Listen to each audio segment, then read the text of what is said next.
science in macroeconomics has become a hard science. It's true in Washington and in Europe some science is ignored. I'm glad that's not the case here.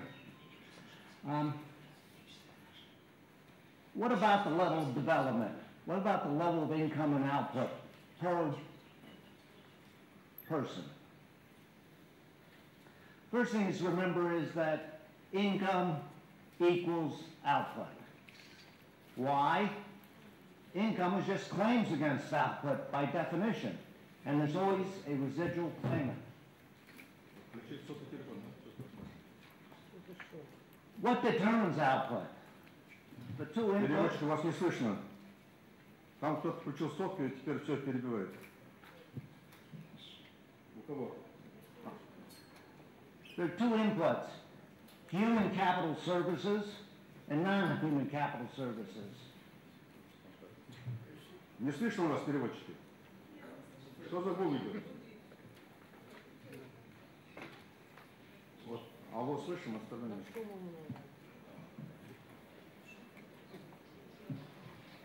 So there's human capital, which is the most important form of capital, and there's non-human capital. Перевод, вот что-то с микрофоном у вас. Гол идет все время. Не гола, нет, нет. Вот сейчас это, да.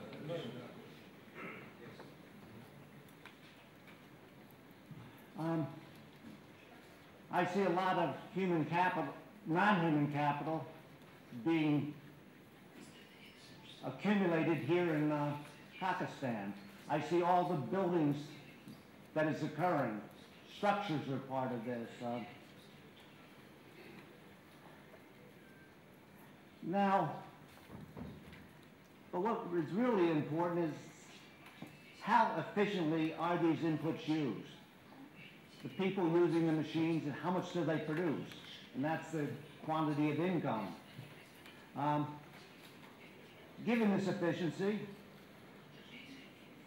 we sometimes call it productivity, the needed capital investments will be made. People will learn, acquire the skills. People will build the buildings, and groups of people will do that. And collectively the roads and infrastructure. One thing that is crucial is that property rights are respected. If you build something and somebody takes it away from you, if you expect that to happen, you don't build it. So what I'm saying is the key thing is productivity. If I know productivity, output per hour, worked, for a country, I have a pretty accurate measure of what that country's income level is. They're proportional. What enhances productivity? Good governance. Creating institutions, political and economic and legal, that lead to sustained good government is easier said than done. We heard about Argentina that is very good at maintaining bad, not exploiting the potential. I have a few little advices. I would say save when export prices are high for periods when they are low. This is what, for example, Chile did. And the price of copper was high. It's come down significantly. And saving for a rainy day was wise. How do you promote productivity growth? One, keep corruption down.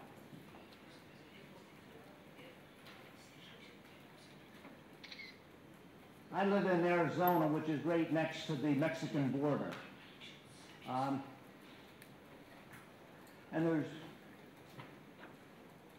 lots of people there that are from Mexico.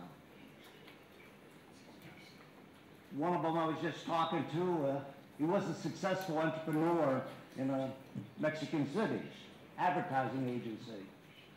But then there was corruption. People in power, his name was Carlos. The people in power came and changed the rules and made his business so it couldn't operate. He had to sell cheap. Then the new owners changed the rules again, and it became reasonably profitable, though not as efficient an organization as when Carlos ran it. Carlos came to Phoenix, Arizona, and he works at Arizona State University. That's how I got to know him. Mexico's loss, this entrepreneur was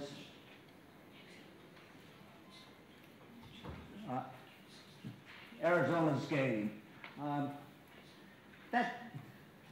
Mexico is working to develop stronger institutions to keep corruption down. And when they are successful in this regard, they will begin to grow as fast as Pakistan. But they're developing stronger institutions, but they have a ways to go. You've got to permit death of inefficient business enterprises. You've got to permit birth of new enterprises. And permit expansion of the efficient existing business enterprises. One thing, keep, barriers to efficient use of knowledge down. Technology is the lever to riches, but this lever must be used to be rich. I advise to welcome foreign direct investment, which appears to be the case from everything I've seen in limited amount I've read in this country. Have competition. Competition makes everybody better.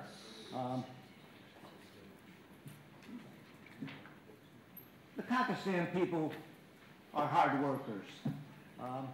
By the way, the Europeans, even though they work 40%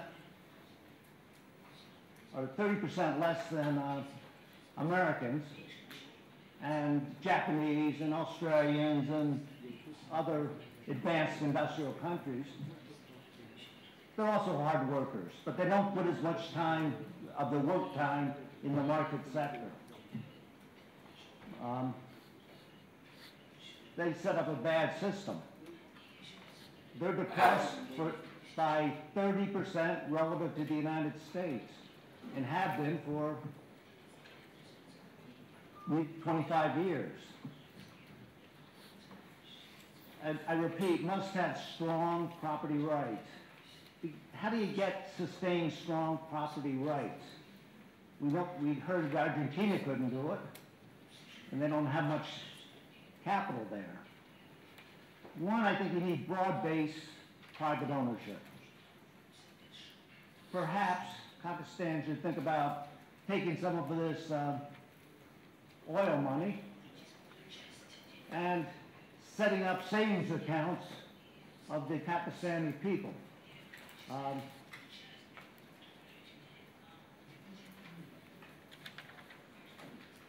And they would make capital investments. I think term limits are a good thing. George Washington, the father of the USA, set the principle in the United States. He could have been king, but given the USA was fortunate, lucky, to inherit good political institutions, he realized after his 2 terms that the U.S. was ready for the term limit political system. In time, I'm sure Pakistan will be ready as well. I hope and expect that it will occur. It is important to think about development. For 10,000 years, living standards across countries and across time were constant and pretty low. Then about 1800, the Industrial Revolution and the transition to modern economic growth. What's the broad picture? It started in the western end of the Euro-Asia landmass, Western Europe, England in particular, and it's the offshoots of England, such as Canada, U.S., Australia. The West will rich first, but the dramatic catch-up that is occurring in the less developed countries is so impressive. It's so exciting to see what's happening in Asia, including this country, including your neighbors to the east and west. I'm forecasting the whole world will be rich by the end of this century, and the current rich will be a lot richer, at a level of income much higher than the current one in the richest countries. Thank you.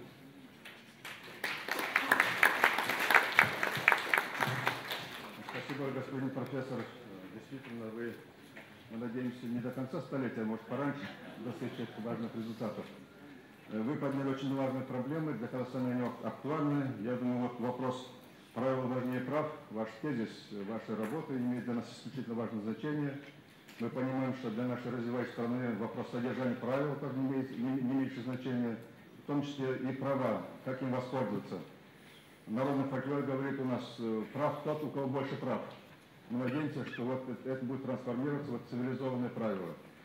Что касается вот здесь по вопросу национального фонда, где у нас откладываются нефтяные деньги, да, это дискутируется проблема.